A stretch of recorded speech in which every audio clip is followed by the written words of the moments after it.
नमस्ते दोस्तों, स्वागत है आपका आपके अपने YouTube चैनल ट्रेंडिंग स्टॉक्स में। ट्यूसडे 20 अगस्त का दिन, ट्यूसडे के दिन के लिए हमने कुछ स्टॉक्स को स्विंग ट्रेडिंग के पॉइंट ऑफ व्यू से एजुकेशनल पर्पस से आइडेंटिफाई करके रखा है। तो चलिए वीडियो शुरू करते हैं और एक एक करके इन सारे स्टॉक्स को स्टडी करते हैं। वीडियो शुरू करने से पहले वीडियो को लाइक जरूर कीजिएगा, चैनल को सब्सक्राइब कीजिए और अपने दोस्तों के साथ भी इसको शेयर कीजिए।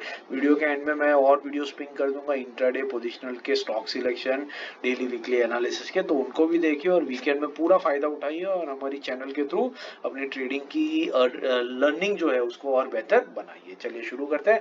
पहला स्टॉक था सीएट। सीएट हमने क्यों सिलेक्ट किया है, क्योंकि आप देख सकते हैं यहाँ पर सीएट एक परफेक्टली ट्रेंडिंग स्टॉक है। आप देखते हैं कॉन्स्टेंटली ये स्टॉक अपने 20 वीक मूविंग एवरेज के ऊपर जाता है, फिर 20 और 50 वीक मूविंग एवरेज का कंसोलिडेशन होता है, उसके बाद फिर 20 वीक मूविंग एवरेज पे जर्नी चलती है, फिर एक कंसोलिडेशन होता है, 20 और 50 वीक मूविंग एवरेज नजदीक आती है, फिर ये ऊपर बढ़ता है 20 वीक मूविंग एवरेज के ऊपर, फिर 50 वीक के ऊपर सपोर्ट लेता है और फिर स्टॉक ऊपर बढ़ने की शुरुआत करता है। अभी आप देख सकते हैं कि रिसेंटली ही स्टॉक ने 50 वीक मूविंग एवरेज पर एक कंसोलिडेशन किया 1.5-1.25 महीने तक, और उसके बाद में अभी स्टॉक 20 वीक मूविंग एवरेज के ऊपर सपोर्ट लेकर के बाउंस किया जा रहा है।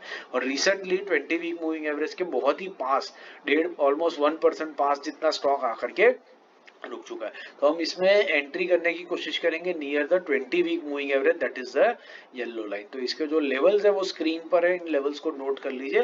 2600 जो इसका 20 वीक मूविंग एवरेज है, वहां से 2630 के बीच में हम बाइंग करने की कोशिश करेंगे। 5% का टारगेट रहेगा, 2575 के नीचे स्टॉप लॉस लगाएंगे। स्विंग ट्रेडिंग में जैसे कि आप जानते हैं, अगर हमारे साथ जुड़े हुए हैं तो हम 5% का टारगेट लगाने की कोशिश करते हैं, क्योंकि 5% is what you get in the FD. तो पूरे साल भर का जो इंटरेस्ट है वो आपको अगर एक हफ्ते में मिल जाता है तो उतना टारगेट हमारे लिए इनफ है और उतना लेकर के हमें यहाँ से निकल जाना चाहिए।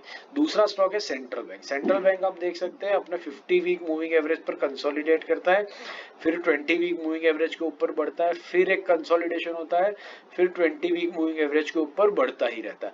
अभी बहुत टाइम के बाद में स्टॉक अपने 50 वीक मूविंग एवरेज पर आने की कोशिश कर रहा है। तो एक बहुत लंबे टाइम से एक लॉन्ग ओवरड्यू कंसोलिडेशन था जो स्टॉक अभी कंप्लीट करने की कोशिश कर रहा है। और ये जो ब्लैक लाइन है इसका 50 वीक मूविंग एवरेज, उसके पास ये स्टॉक अपने आप को अप्रोच कर रहा है। तो बस इसी लेवल के आसपास में हम इसमें बाइंग करने की, एंट्री करने की कोशिश करेंगे, that is the game plan.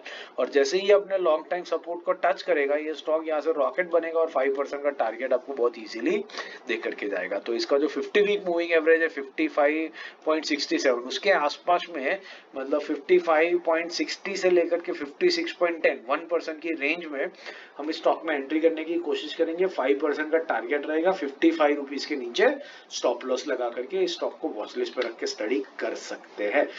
तीसरा और आखिरी स्टॉक है सेंचुरी टेक्सटाइल। सेंचुरी टेक्सटाइल हमने क्यों सिलेक्ट किया, आप देख सकते हैं पिछले काफी टाइम से ये स्टॉक एक बहुत ही ज्यादा एग्रेसिवली ट्रेंडिंग स्टॉक रहा है। ये अपने 50 वीक मूविंग एवरेज पर आया ही नहीं है, 20 वीक मूविंग एवरेज से ही बाउंस करके भागता रहता है। और यहाँ पर आप देख सकते हैं ये स्टॉक वापस अपने 20 वीक मूविंग एवरेज को अप्रोच करने की कोशिश कर रहा है, और बस इसी लेवल के आसपास में हम इसके अंदर में एंट्री करने की कोशिश करेंगे। तो 2062 का जो लेवल है 20 वीक मूविंग एवरेज का, उस पर आसपास हम इसमें एंटर करने की कोशिश करेंगे, दैट इज 2060 से 2100। 2% की एक नैरो रेंज में हम एंट्री करने की कोशिश करेंगे। 5% का टारगेट रहेगा, 2040 के नीचे स्टॉप लॉस। आशा करता हूँ आपको ये स्टॉक सिलेक्शन समझ में आ रहा है, और इस वीकेंड में थोड़ा सा प्रैक्टिस कीजिए और खुद से स्टॉक सिलेक्शन कीजिए, ताकि आपको बेहतर समझ में आए कि स्टॉक सिलेक्शन का प्रोसेस कैसे होता है, किस तरीके से किया जाता है। बाकी हम वीडियो तो डेली बेसिस पे शेयर करते हैं, हमारे वीडियोस को देखते रहिए। इंट्राडे, स्विंग, पोजिशनल सारे वीडियोस आपके सामने है। इन सारे वीडियोस को देखिए, स्टडी कीजिए अच्छे से और अपनी लर्निंग को इम्प्रूव कीजिए, ताकि इवेंचुअली आपका अर्निंग जो है स्टॉक मार्केट में वो ऑटोमेटिकली अपने आप को एडजस्ट कर ले। आशा करता हूँ वीडियो पसंद आ रहा है, लाइक शेयर करते रहिएगा। Thank you and have a great trading week ahead.